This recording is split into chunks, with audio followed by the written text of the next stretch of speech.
आप अभी एक शो करके आ रहे हैं? हाँ, मैं कहानियाँ सुना के आ रहा हूँ और मैं सोच रहा हूँ कि कहानी से ही शुरू करते हैं हम लोग। हाँ बिल्कुल। एक्चुअली पिछला सेशन सुन के मुझे ये लगा कि जो भी उस सेशन में बताया गया अगर उसका आप उल्टा कर दें तो मेरा राइटिंग करियर बन जाएगा। तो मैं शुरू करता हूँ। जैसे आजकल यहाँ बहुत यंग बच्चे दिख रहे थे मेरे को, तो जैसे हर जनरेशन को ऐसा लगता है ना कि ये क्या कर रहे हैं, प्यार प्यार तो हमारे ज़माने में होता था, हम लोग करते थे प्यार। तो ऐसे ही मेरे पिताजी को भी यही लगता था कि आजकल के बच्चे ये क्या कर रहे हैं, प्यार प्यार तो हमारे ज़माने में होता था। और जो मेरे पिताजी सच्चा प्यार करते थे वो इस देश के 99% पिताओं की तरह वो मेरी माता जी से नहीं करते थे। वो जो सच्चा प्यार करते थे, वो जो सच्चा प्यार करते थे मेरी क्लास सेकंड की जो क्लास टीचर थी मीना पाठक, उनसे करते थे प्यार से। वो उनको मीना कुमारी बुलाते थे। और हुआ कुछ ऐसा कि मेरे जब कॉपी आई मैथ्स की टेस्ट में तो मेरे 19 नंबर मिले हुए थे मुझे 20 में से। और दुबे खानदान में 150 सालों में ऐसा नहीं हुआ था कि किसी के मैथ्स में नंबर कटे हों। हर खानदान ऐसा ही होता है। तो उन्होंने कहा देखा ये तो गलत है, और मैंने सवाल सही कर रखा था। टीचर के उनसे छूट गया था चेक करना। तो अगले दिन तमतमाते वो प्रिया स्कूटर के दिन थे वो, और अगले दिन तमतमाते हुए पहुँचे स्कूल में कि आज मैं, ये कैसे हो सकता है, कितना ध्यान नहीं देती हैं टीचर ये तो जब वहाँ पहुँचे और वहाँ पे जैसे ही वो पहली बार उन्होंने मीना पाठक को देखा, तो उससे पहले मैंने ये केवल सुना था और केवल सुन के ही जाना था कि लव एट फर्स्ट साइट क्या होता है। मैं लव एट फर्स्ट साइट पहली बार सामने होते हुए देख रहा था। और हुआ ये कि जैसे उन्होंने देखा उनका पिताजी का गुस्सा ऐसे गायब हो गया सर से, जैसे इस देश में डिमोनेटाइजेशन के बाद से काला धन गायब हो गया। तो और उन्होंने पूछा कि भाई कैसे यहाँ पे, तो उन्होंने बताया कि अरे मैं ऐसे ही बस गुजर रहा था। मैं उनकी शर्ट खींच रहा हूँ कि अरे भाई इनको बताइए ना कि आपने कॉपी चेक नहीं की, मेरा 1 नंबर काटा है और मैंने सही जवाब किया था। क्या नहीं नहीं बस ऐसे ही मैं गुजर रहा था। और कहते, और मैडम ने भी फिर कहा कि डीपी पढ़ने में सही है, थोड़ा ध्यान दे अगर पढ़ाई पे तो बहुत अच्छा कर सकता है। जो थोड़ा और अच्छा होता है, यहाँ पे बहुत सारे स्टूडेंट्स हैं वो समझेंगे कि थोड़ा और अच्छा हमेशा रह जाता है, थोड़ी सी मेहनत हमेशा रह जाती है। फिर ये हुआ, उन्होंने कहा इसकी राइटिंग थोड़ी सी गड़बड़ है दुबे जी, अगर इसकी राइटिंग पे आप मेहनत करें तो ये क्लास में फर्स्ट आ सकता है। तो पिताजी ने कहा अरे ऐसी आपने क्या बात कर दी, बिल्कुल हम राइटिंग पे मेहनत करेंगे। और इसमें लेकिन एक टेक्निकल प्रॉब्लम ये थी कि पिताजी मेरे जो सुबह लिख देते थे वो शाम को खुद नहीं पढ़ पाते थे। अब एक ऐसे आदमी को मेरी राइटिंग पे मेहनत क्यों, वो डॉक्टर थे क्या? डॉक्टर नहीं थे, डॉक्टर होते होते रह गए वो। मैं गलती से डॉक्टर हो गया हूँ अभी, मेरे को थोड़ा।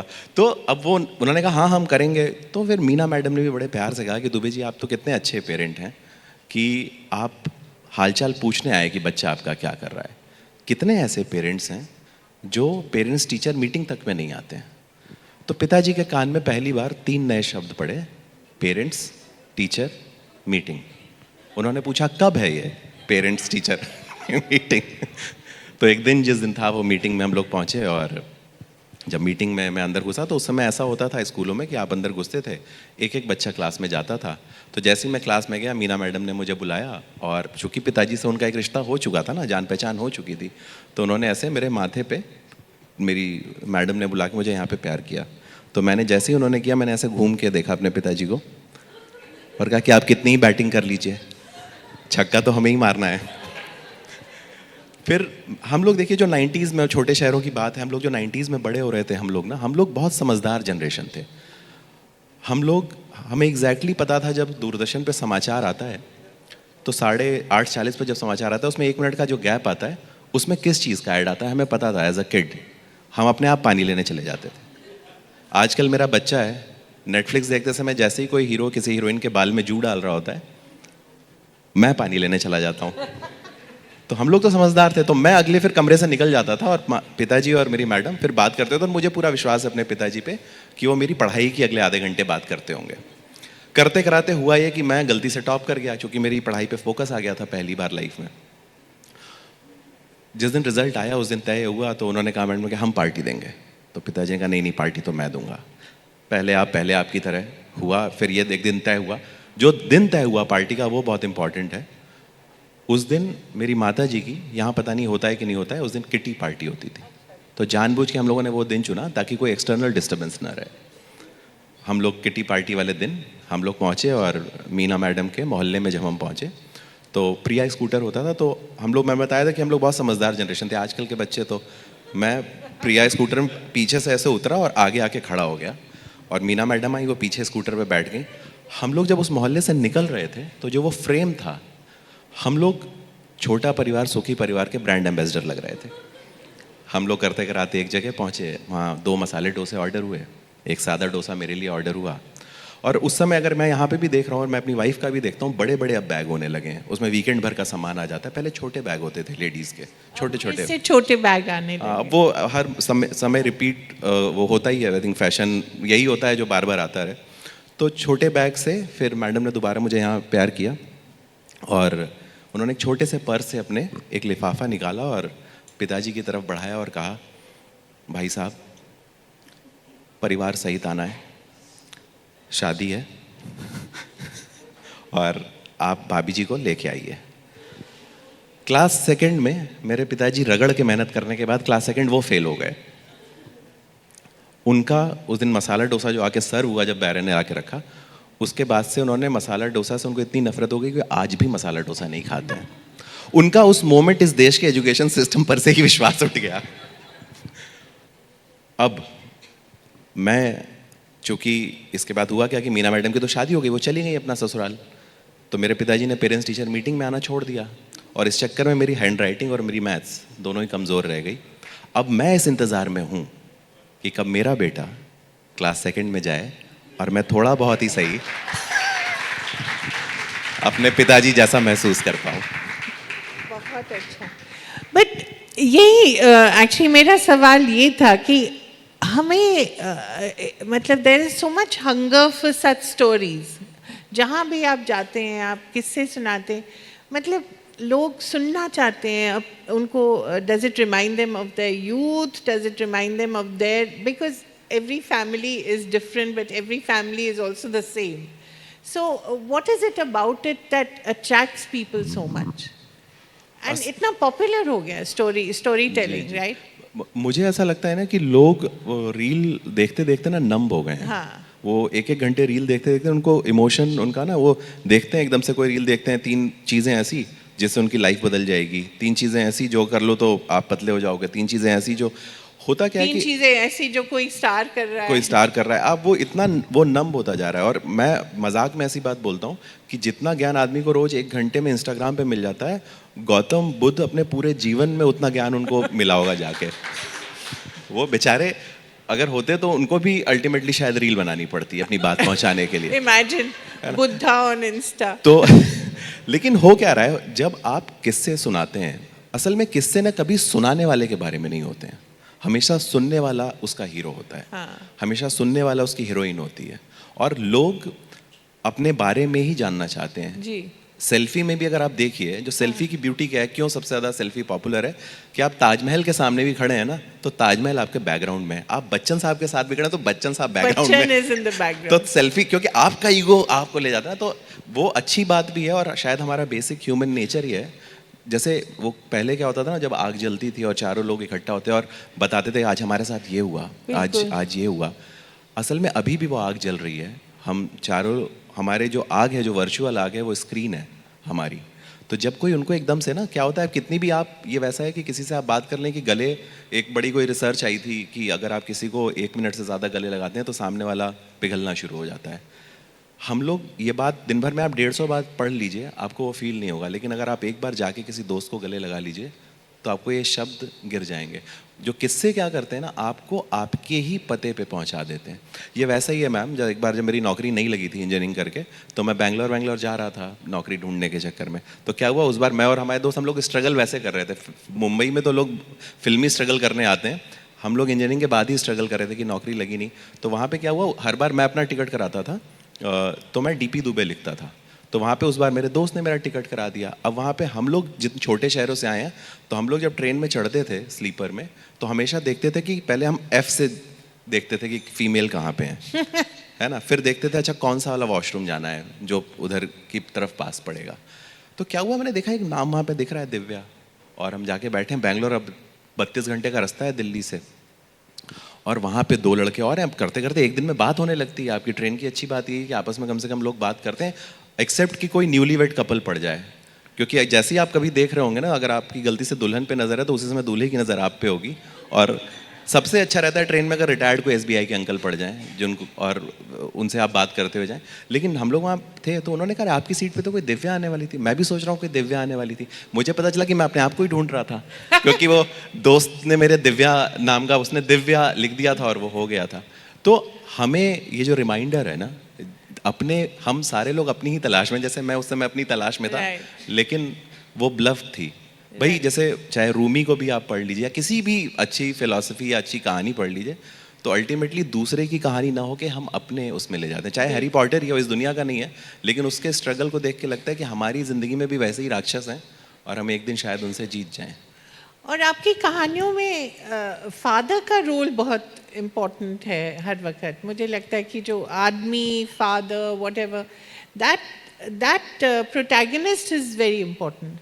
नहीं नहीं, ऐसा नहीं मैम। एक आध किताबें, एक्चुअली हुआ क्या ना कि मैं शायद इकलौता ऐसा लेखक होऊंगा, मेरी हर किताब में मेरी माता जी का नाम लिखा रहता है। अच्छा? हाँ, वो मैं बड़ा इंस्पायर हुआ, एक कैंपेन हुआ था कि उसमें एक मैंने किताब लिखी इब्ने बतूती नाम की।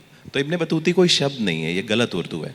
असली शब्द जो होता है बिनते बतूती होता है, मतलब बतूता का बेटा इब्ने बतूता, और बिनते बतूती मतलब बतूती की बेटी। लेकिन मुझे इब्ने बतूती की साउंड ना मोगैम्बो जैसी बड़ी अच्छी लगी, तो मैंने नाम रख लिया। उसमें बहुत सिंपल कहानी थी, एक लड़का विदेश जा रहा है और जाने से पहले 45 साल की माँ है, उनके पतिदेव है नहीं, डेथ हो गई है, और 20-22 साल का लड़का है। वो सोचता है यार जाने से पहले मेरी माँ अकेले रह जाएंगी, तो मैं इनकी किसी से दोस्ती करवा देता हूँ।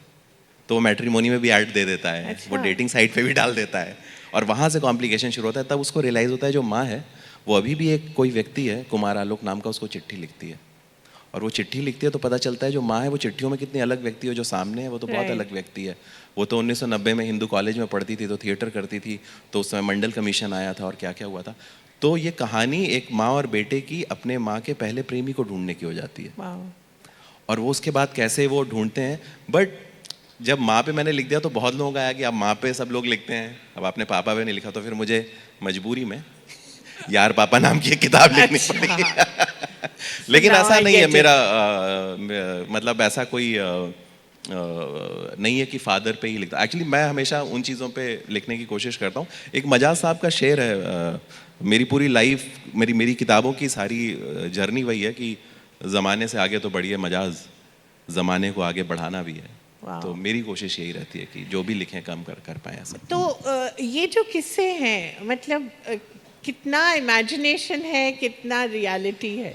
तो मैम इसका जो सही जवाब है वो ये है कि कभी भी सच बताकर कहानी का मजा नहीं खराब करना चाहिए।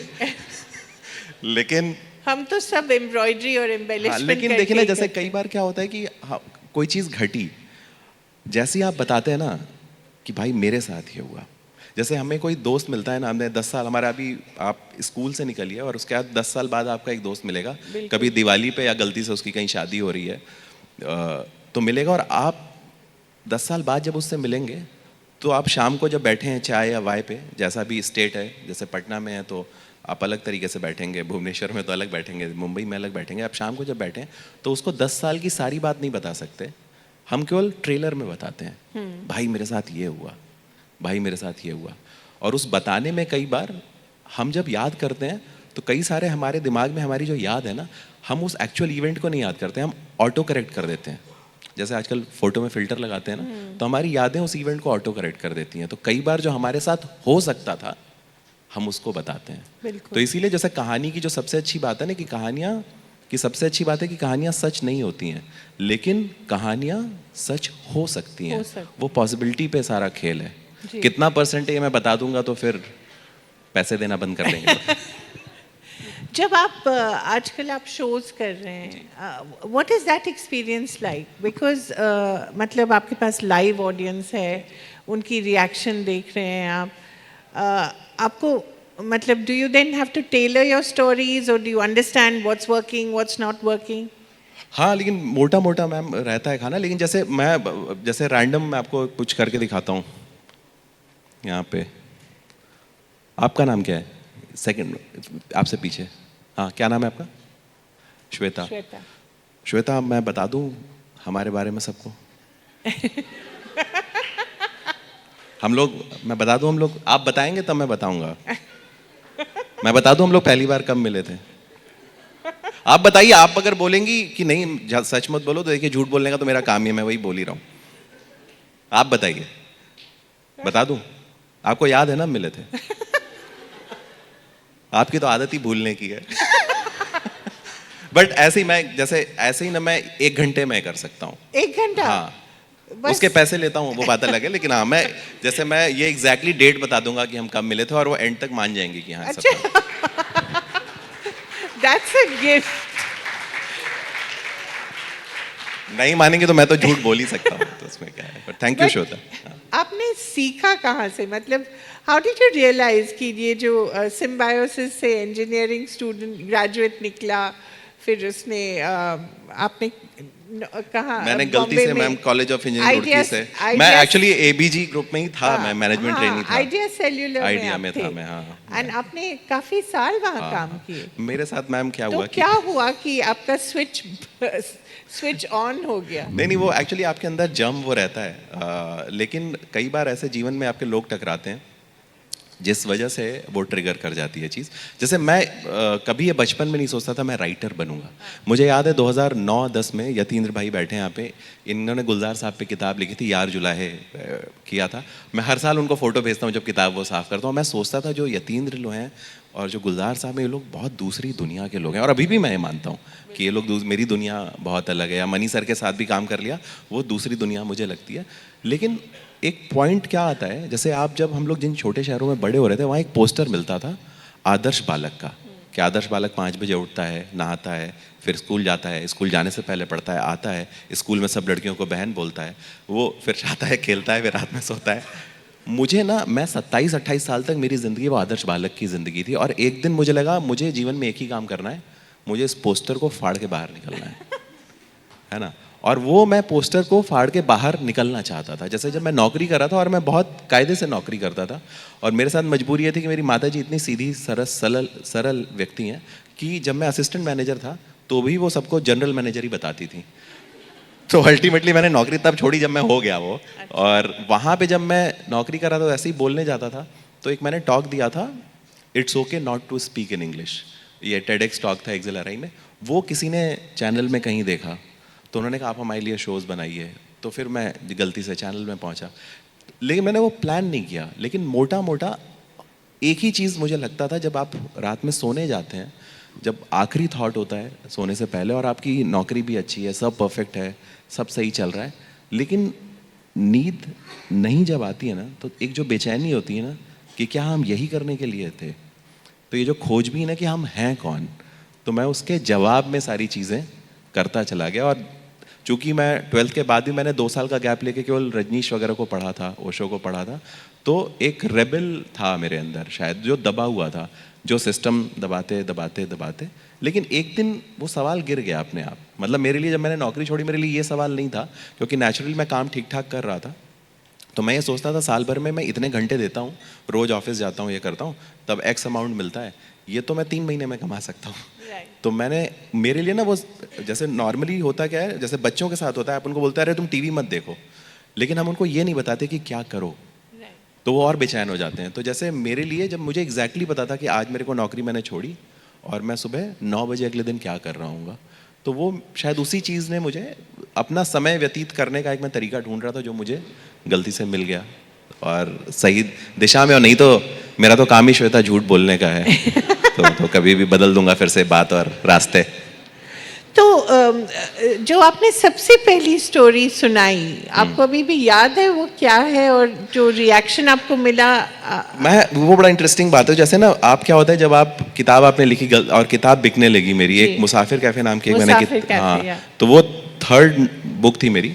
और वो बुक में मैंने गुनाहों का देवता, जो कल्ट बुक थी हिंदी में, सुधा और चंदर उसमें मेन कैरेक्टर थे, तो मैंने उनका एक तरीके से फ्लिप कर दिया था, मतलब उससे नाम का इंस्पिरेशन लिया, और मैंने अपनी सुधा इमेजिन की, जो 2016 की सुधा होगी। वो मुसाफिर कैफ़े नाम से किताब आई, और किताब पढ़ के लोगों ने नौकरियां छोड़ दी और अपने अपने कैफ़े खोल लिया। आई थिंक 10-12 कैफ़े इस देश में हैं। और एक दिन मैं बहुत इमोशनल हो गया। मेरे को एक लड़के का मैसेज आया, जो जोमेटो का या स्विगी जिस भी कंपनी का एक डिलीवरी बॉय था, हाँ। और उसने चाय पॉइंट खोला है लखनऊ में। राइट, बहुत पॉपुलर है ना। हाँ, नहीं कई सारे ऐसे, जो कई सारे बीर में कई जगह कैफ़े खुले। और लोगों ने किताब पढ़ के वो कैफ़े खोले और अपनी लाइफ दे दी, और मैं सोच रहा हूँ कि मैंने जिसने लिखी है किताब, मेरी नौकरी क्यों नहीं छूट रही है कि लोग पढ़ पढ़ के सोच दे छोड़ दे रहे हैं, और मेरे साथ ऐसा क्यों ऐसा हो रहा है कि मैं नहीं कर पा रहा हूँ। लेकिन डीप डाउन जो मुझे रियलाइज़ हुआ ना कि जो वो ये जो कैरेक्टर है उसके जो कहानी में वो जो चीज़ें कर जाता है, कई बार एज अ राइटर आप खुद अपनी लाइफ में नहीं कर पाते हो। राइट। और फिर मुझे जब वो धीरे धीरे ये रियलाइजेशन हुआ तो फिर आगे निकल गई बात। तो अब आप बिल्कुल इंडिपेंडेंट राइटर हैं। मिडिल क्लास आदमी का और मिडिल क्लास औरत का भी बिल्कुल फुल टाइम राइटर होना, it's still a magical thing, right? हाँ, मतलब मैं लेकिन जैसे मैं बड़ा अभी जो पिछला सेशन सुन रहा था ना, तो जैसे मैं ऑपरेट करता हूँ, और मैंने जो मेरे राइटर्स फेवरेट है राही मासूम रज़ा वगैरह, तो मैं सोचता हूँ उनके घर में भी शोर होता था। हाँ। एक बच्ची जब वो लिख रहे होते थे तो पैर पलट जाता था, उनके पैर पे आ जाता था पैर। तो मैं पूरी तरीके से डिस्टर्ब होके लिखता हूँ। मतलब मेरे घर में मुझे पता है कि 10 बजे कोई डिलीवरी वाला आएगा तो मुझे सामान लेना है, वाइफ मेरी ऑफिस चली जाती हैं, और ये बड़ा अच्छा है कि बच्चा स्कूल, वाइफ ऑफिस, तो आपके पास टाइम ही टाइम है Right. अपना। लेकिन मैं इस मामले में बड़ा खुशकिस्मत भी हूँ कि वो मैं कर पा रहा हूँ जो मैं चाहता था। लेकिन बाई राइटिंग, जैसे खास करके फिल्म और सीरीज़ और ये राइटिंग जितना भी है, ये फीडबैक वाली, जो कि मैं चैनल में भी रहा तो मैं फीडबैक देता था। अभी भी इस पूरी दुनिया में किताब की जो राइटिंग है उससे ज़्यादा फ्री कुछ नहीं। आप कुछ भी लिख सकते हैं, कोई आप पे अगर आपकी किताब चलती तो कोई एडिटर भी कुछ बोल नहीं पाता है, बेचारा 1-2 बार हल्की फुल्की खुरपेच करेगा, लेकिन एक्चुअली आप लिख सकते हैं। और इतना बड़ा मीडियम, और किताबें अभी भी इस दुनिया में आखिरी वो हैं जब आप पढ़ते हैं ना, तो आप 1 मिनट का पॉज लेते हैं, चाहे जो भी किताब आप पढ़ रहे हो, वो स्पेस कभी ख़त्म नहीं होगा। तो मेरे लिए जब मैं किताब के लिए लिख रहा होता हूँ तो ऐसा लगता है ना कि मैं लिख ही नहीं रहा हूँ। बल्कि एक राइटर का कोट है, मैं भूल रहा हूँ, कि उनसे जब पूछा गया आप कैसे लिखते हैं, तो उन्होंने बताया कि भाई मैं आता हूँ, अपना कमरा बंद कर देता हूँ। तो कहता है अच्छा तब आप लिखते हैं? तो मैंने कहा नहीं, कमरा बंद करने से दुनिया बंद नहीं हो जाती। तो मैं आता हूँ, वेट करता हूँ कि बाहर की दुनिया बंद हो जाए। कहता अच्छा फिर लिखते हैं? कहते नहीं, फिर मैं सिस्टम के सामने बैठता हूँ। कहते अच्छा फिर लिखते हैं? कहते नहीं, मैं वेट करता हूँ कि मैं भी वहाँ से हट जाऊँ तब मैं लिखता हूँ। तो सफ़ेद पन्ना टोटल सरेंडर है ना, जो मेरी माता जी को, जैसे मैं मजाक में बोलता हूँ, मेरी माँ को भगवान पे जितना विश्वास है उतना मुझे अपने आप पे नहीं है। उनके लिए वो टोटल सरेंडर। तो मेरे लिए सफ़ेद पन्ना जो है, वो अननोन जो है, वो सरेंडर है। तो आपको वैसे नहीं पता क्या, मुझे यही तो सबसे अच्छी बात है ना, कि आपकी लाइफ में गूगल मैप जैसी कोई चीज़ ही नहीं है ना, कि आपको कहाँ जाना है। आप हो सकता है अपने घर के पड़ोस में ही चक्कर लगा रहे हो, और हो सकता है कि आप अमेरिका की कोई कहानी कह रहे हो सकता है आप गया की कोई कहानी कह रहे हो।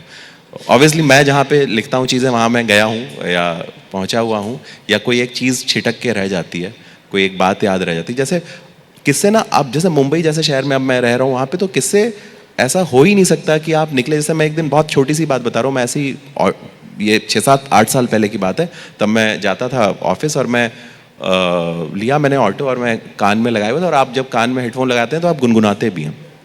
तो मैं कुछ गुनगुना रहा था, तो ऑटो वाला, गाना था वो तो मुझे याद ही नहीं है, लेकिन मैं बताता हूँ ऑटो वाले ने मेरे से कहा, क्या कहा, तो उसने कहा सेठ अच्छा गाते हो, इंडियन आइडल में क्यों नहीं ट्राई करते? बॉम्बे में सभी स्टार बनना चाहते। तो अब मेरे को इंटरेस्ट आ गया, तो फिर उसने बोला, उस ऑटो वाले ने मेरे को बोला कि सेठ ये इस लाइन को आप ट्रांसलेट कर दोगे क्या? तो लाइन क्या थी? उसने बोला कि मुझे तुम्हारी बहुत याद आती है, और मैं तुमसे बहुत रोज़ रोज़ मिलना चाहता हूँ। तो मेरी एक तो अंग्रेज़ी थोड़ी सी है ही लापता, तो मैंने जितनी भी अपनी टूटी फूटी अंग्रेज़ी में उसको ऑटो वाले को ये बताया। फिर मेरे को क्यूरियोसिटी हुई, मैंने कहा तुम्हें ये लाइन किसको बोलनी है अंग्रेज़ी में? उसने कहा सर एक वो मैडम आती है ना बांद्रा में, वो अपन कार्टर रोड में उनको लेके जाता हूँ, तो उनसे आजकल अपना टाका भिड़ा हुआ है, तो वो लंदन में रहती हैं, तो अगर मैं सीख लूँगा अंग्रेज़ी ना तो वो लंदन ले जाएंगी मेरे को। तो मैंने कहा क्यों तुम्हें ऐसा लगता है कि लंदन ले जाएंगे? कहता है अपन जाते हैं ना कार्टर रोड पे बैठते हैं। तो मैंने कहा क्या तुम वहाँ जो मोड़ पे कॉफ़ी शॉप है वहाँ बैठते हो? कहता है हाँ, वो अपना सर लोगों से मिलती हैं, मैं बाहर वेट करता हूँ, 2 घंटा रहता हूँ। मैं उतरा तो मेरा एक दोस्त था जो अंग्रेज़ी सिखाता था, जो पैसे नहीं दे सकते, क्योंकि अंग्रेज़ी सीखना भी मुंबई में काफ़ी महंगा है, बोलना भी। तो मैंने उसका नंबर दिया, उसने बोला हैव अ नाइस डे। उसका 6 महीने बाद मेरे को फ़ोन आया कि सर वो मैडम का तो नहीं हुआ कुछ। मैंने कहा मुझे तो पता ही था लेकिन बोला सेठ अंग्रेज़ी आ गई, तो अभी मेरा नौकरी मैं और ढूंढ रहा हूँ कि मेरे को कहीं कॉल सेंटर में उसमें मिल जाए, विच इज़ सो गुड। एक मेरे को मैजिशियन मिले जो सिंगापुर में मैजिक शो करते हैं, और जब समय मिलता है तो ऊबर चलाते हैं। ये हम बस ना हेडफोन हटा के अगर देखेंगे दुनिया ना, बिल्कुल। तो कितनी कहानियां, ये सारे लोग हीरो हैं अपनी अपनी जिंदगी के। अपनी- हम हमारे चारों तरफ है फैला हुआ है। या हीरोइन, एक ही बात है। हाँ, और हम तो है ही ना, हर विलन भी अपनी कहानी का हीरो है, तो इसमें कोई बात ही नहीं है। अभी आपको लगता है हिंदी और इंग्लिश में अभी भी English is still the language that people still want to learn and be conversant in as compared नहीं टू नहीं, आना एक बात तो है कि जैसे अगर आप कॉर्पोरेट दुनिया में या उस दुनिया में जाएंगे तो अंग्रेजी की ज़रूरत तो है, जी। इसमें कोई डाउट नहीं है। लेकिन मैं आपको एक बड़ा इंटरेस्टिंग चीज़ बताता हूँ कि पिछले 15 साल में जो इंग्लिश के राइटर्स आए, जी। जो भी पॉपुलर या अदरवाइज, वो जितना बिक रहे थे उससे बहुत ज़्यादा अब हिंदी के राइटर्स हिंदी बिक के, रहे हैं, बिल्कुल। है ना। और सारे इसमें Some ये बहुत applause बड़ी for बात that. है, क्योंकि हम पे वो हैंगओवर था। जैसे हम सब लोगों ने जो पढ़ी वो किताबें कि अच्छा चलो कुछ नहीं तो 4 जगह 4 वर्ड ही सीख जाएंगे तो इंटरव्यू में बोलने के काम आएगा, हम लोग का अप्रोच वो रहता है। लेकिन ये जो राइटर्स इधर इस, क्योंकि हम क्या कह रहे थे ना कि हम आपकी कहानी आपको बता रहे थे। जी। जब हम कहीं विदेश में मिलते हैं किसी से तो कोई हमारी ज़बान बोलने वाला हो तो हमें उसमें ही अच्छा लगता है। उसके बाद हमारी क्योंकि हम लड़ते भी तो अपनी ज़बान में ही हैं तो वो बात की बात है। लेकिन ये जो एक नया राइज हुआ ना, जो एक इंडिया में जो भारत का राइज हो रहा है ना, बहुत तेज़ी से जो भारत बन रहा है, वो बहुत इंटरेस्टिंग है। इसीलिए मैं हमेशा बोलता हूँ अपने दोस्तों को या अदरवाइज भी कि अपने बच्चों को एक भाषा जो भी है, चाहे बंगाली आपकी है, चाहे जो भी आपकी भाषा, एक भाषा सिखानी चाहिए। आपको पता नहीं है कि 15 साल बाद कोडिंग से ज़्यादा बड़ी चीज़ भाषा हो जाए। बिल्कुल बिल्कुल। और ये भाषा जो आप कह रहे हैं, आपने एक नया हिंदी का भी आप उसके बारे में आप बात करते हैं, उसके बारे में बताइए। नया हिंदी क्या है? नई वाली हिंदी जो है, नई वाली sorry, हिंदी जो नई है, वाली। अभी मैं आई लाइक दैट आइडिया। हाँ, तो अभी 3-4-5 दिन पहले एक पॉडकास्ट आया, अमित वर्मा एक हाँ, हमारे बिल्कुल, मित्र हैं, वो बिल्कुल। करते हैं और वो 5-5 घंटे बात करते हैं, हाँ, 6-6 बहुत घंटे लंबा, करते हैं। तो कैसे करते हैं मेरा वो? जो एपिसोड आया उसमें 6 घंटा 40 मिनट का है, तो आपको अगर हिम्मत पड़े तो 6 घंटा 40 मिनट का है। अनइंटरप्टेड। नहीं, हम लोग घर पे तो खाते पीते ब्रेक लेके किया था हमने, 9 घंटे में हुआ था सुबह से लेके शाम तक। लेकिन उन्होंने ना जब वो एपिसोड शुरू किया, जो मेरे सामने उन्होंने रिकॉर्ड नहीं किया था, एक बड़ी इंटरेस्टिंग चीज़ बोली कि शेक्सपियर भी अगर आज होते तो उन्हें नई वाली इंग्लिश ढूंढनी पड़ती वो करने के लिए। तो जो नई वाली हिंदी है, जब एक हम 2013-14 में, जब 13 में पहली किताब आई थी, तो 2014-15 में कई सारे ऐसे ही हिंदी के राइटर अलग अलग हिस्सों से बड़े हो रहे थे। और जब वो बड़े हो रहे थे तो हर जनरेशन की एक बेचैनी जो होती है उसका एक नारा होता है। जैसे पंजाब में साडा हक था, है ना। जैसे एक समय पे हिंदी में नई कहानी था, उस समय हमें एक स्लोगन की ज़रूरत थी जो थोड़ा विस्फोटक हो। तो बुक फेयर जब होने वाला था दिल्ली में, तो जो हमारे पब्लिशर हैं उन्होंने एक बहुत बड़ा पोस्टर लगवाया, उसमें बैनर, वहाँ पे नॉर्मली आप पब्लिकेशन हाउस का नाम लिखते हैं, तो उन्होंने बड़ा बड़ा लाल और सफ़ेद रंग में लिखवाया नई वाली हिंदी। तो पूरे जो लाखों लोग बुक फेयर में आते हैं तो उन्होंने कहा भाई ये अगर नई है तो क्या बाकी पुरानी है या क्या वो। बट जो नई वाली हिंदी में आप किताब खोलेंगे तो आपसे ऐसे बात कर रही है जैसे आपका कोई दोस्त बात करता है। उसमें एक इंटीमेसी है, अंतरंगता है आपसे बात करने के लिए, कि तुम कहीं चले गए थे, या कोई 50 साल का कोई बाप है अपने बेटे से जब बात करने जाएगा ना, तो उसको थोड़ा बेटा बनना पड़ेगा, हाथ बढ़ाना पड़ेगा। तो वो जो कंफर्ट लाना है, जो उस दिशा में बढ़ना है, एक कम्युनिकेट करने की कोशिश करनी है। किताब पढ़ के ये ना लगे ना कि आप पे बौद्धिक आतंकवाद हो गया है बिल्कुल। तो ऐसा ना हो कि वो भाग जाए। तो वो जो कोशिश थी पाठक को जोड़ने की, हर एक पाठक तक 150 रुपये 100 रुपये की किताब रख के पहुंचने की, इंडिविजुअल पाठक तक, वो जो कोशिश थी वो है नई वाली हिंदी, जो पाठकों ने ही बनाया हमें, फिर उन्होंने प्यार दिया। आपने बहुत इंटरेस्टिंग बात बोली, भारत जैसे बदल रहा है। आपके हिसाब से कैसे बदल रहा है? क्योंकि आपने छोटे शहर भी देखे हैं, बड़ा शहर भी देखा है। बड़े शहर में अब आप काफ़ी समय तक रहे हैं, बॉम्बे में, बट आपको अभी भी कनेक्शन होगा छोटे शहर में। क्या चेंज आ रहा है? एक चीज़ जो मुझे छोटे शहर में अच्छी लगती है, जो कि मैं भोपाल जाता हूँ या लखनऊ जाता हूँ, या जब भी वहाँ पे ना लोग शाम को ना बिना काम के मिलते हैं। बिना काम? हाँ, कि शाम को है अच्छा चाय पीते हैं। जबकि मुंबई में आप किसी से बोलेंगे चाय पीना तो उसको 4 बार प्लानिंग करनी पड़ती है, और चाय पे मिलते नहीं है लोग, वाई पे मिलते हैं। तो मुझे हमेशा लगता है कि जो छोटे शहर है वहाँ पे जो एक हर कोई एक दूसरे के बारे में जो इंट्रूजन है, जो वो जानता है, और वो जो कम्युनिटी वाली जो फीलिंग है, आप मुंबई में पता चलता है कई बार बड़ा सैड होता है, सोसाइटी में आप अपने पड़ोसी को नहीं जानते हो। बिल्कुल। तो वो अभी भी ना, और ऐसा नहीं है जो अंधेरी है उसको मैं लखनऊ ही मानता हूँ, है ना, ये सारे अपने अपने आप में छोटे शहर ही हैं, वो मिलके साउथ बॉम्बे और वो अलग बनाते हैं, लेकिन अगर आप देखेंगे तो डीप डाउन घाटकोपर कोई अहमदाबाद जैसे कम नहीं है। हाँ। वो अपने आप में वैसा ही है, लेकिन जो कम्युनिटी फीलिंग है वो छोटे शहर में ज़्यादा है। जैसे हम लोग बड़ा अपने मैं देखता हूँ सोसाइटी में अब 10-10 साल के बच्चे हो जा रहे हैं और लोग उनको परचून की दुकान पे भेजते नहीं। एक तो वैसे भी 5 मिनट में आ जाता है सब कुछ यार, लेकिन पहले पैसा लेके हम लोग जाते थे, लूडो खरीद के ले आते थे, चॉकलेट खरीद के ले आते थे, क्योंकि सब लोग जानते थे अरे ये दुबे जी के घर का है, ये शर्मा जी के घर का है।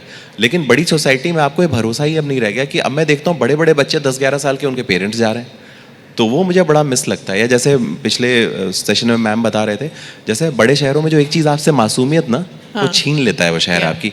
हम लोगों को रुमाल रखना नहीं आता था ना जब हम चले थे छोटे शहरों से, हमें धक्का दे के अंदर घुसना नहीं आता था जब हम चले थे छोटे शहरों से। तो वो हर छोटा शहर जो है वो अपने आप में, जैसे अगर आप देखेंगे जो मैं शाहजहाँपुर से जहाँ मैंने 12th किया है, हरदोई में जहाँ से मैंने 7th किया, तो शाहजहाँपुर लखनऊ होने की तरफ बढ़ रहा है, लेकिन लखनऊ दिल्ली होने की तरफ बढ़ रहा है और दिल्ली लंदन की तरफ बढ़ रहा है कहीं पे। तो कहीं ना कहीं उस बदलने में हम जब कई बार जब बड़े शहर में आते हैं, जब हमारा बेसिक सॉर्ट हो जाता है, नौकरी लग गई, खाना पीना हो गया, तो फिर एक दिन हम बैठ के सोचते हैं ना, हम लोग सारे लोग सोचते हैं ना यार गांव में तो आसमान भी साफ दिखता है, यहाँ तो तारे भी अच्छे हैं, वहाँ तो हवा भी शुद्ध है, वहाँ तो सब्जी भी शुद्ध है, लेकिन हम गांव अब लौट नहीं सकते। हमारी यादों में जो है वो गांव रहता है, तो इसीलिए वो नॉस्टैल्जिया ज़्यादा छोटे शहर का होता है। और मुझे लगता है हम पहली जनरेशन होंगे जो शायद वापस अब बैक टू रूट्स करेंगे, जो हम लौटेंगे। जैसे मेरा ही प्लान है, मुझे मुंबई से बहुत प्यार है, लेकिन मुझे लगता है कि बूढ़े लोगों के लिए अच्छा शहर नहीं है, बिल्कुल। तो मैं लौट के जाना चाहता हूँ लखनऊ। और मैं मजाक में अपने दोस्तों से बोलता हूँ मुंबई के कि लखनऊ में जब मैं अपने घर में सूर्य नमस्कार करता हूँ ना, तो सीधे सूर्य से कांटेक्ट होता है, छत है हमारे।